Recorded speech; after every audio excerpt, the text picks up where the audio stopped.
My good friend Kelly J. How are you? Hi, Ronnie.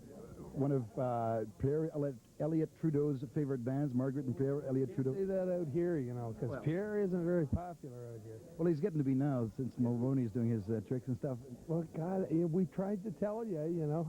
That's right. Tried to tell you there was a lesser of evils there. Kelly, tell me about, you come from the same irk as the band, Robbie Robertson and some of those guys, David Clayton Thomas and so on, more or less alumni of Ronnie Hawkins' musical school of hard knocks. Since you kind of left Ronnie in the dust? No, we didn't do that. Oh, no, I've never left Ronnie. The thing about Ronnie is you sort of, you're there forever. You're alumni. And every time I see Ronnie, it's like, you know, I've just seen him a couple of weeks ago. Well, you know that feeling. Yeah, I sure do. Tell me this. Is he still saying, son, if I don't make it in the next 19 years, I'm going to quit?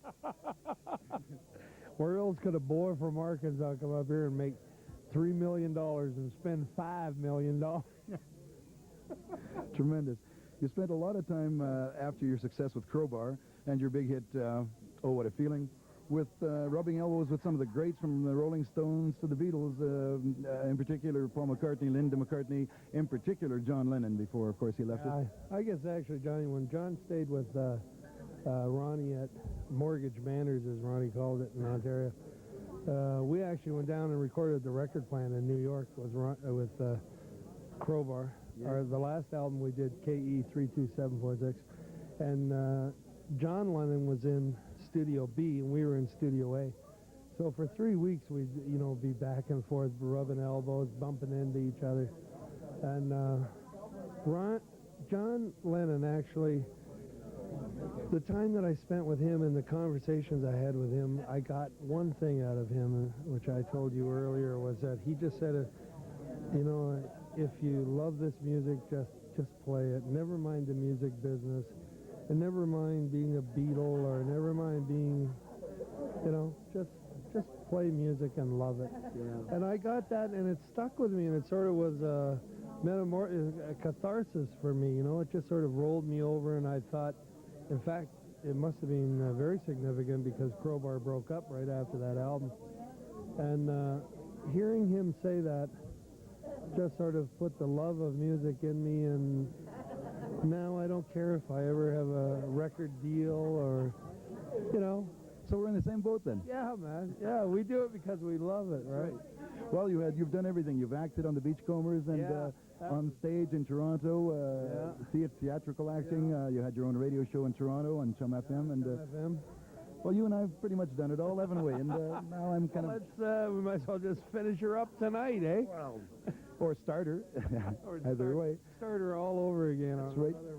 Another ring around the rosy. Tell me about your... the unfortunate lack of success that Oh, What a Feeling didn't manage to grab in the States because of... Well, you know, that's like ludicrous. And again, it's part of probably the thing of when John told me to just play because you love it. We talked about this, too. In 1969, my daughter was born. The Vietnam War was over. Man walked on the moon. Woodstock. And I'm going to write a song about a joint.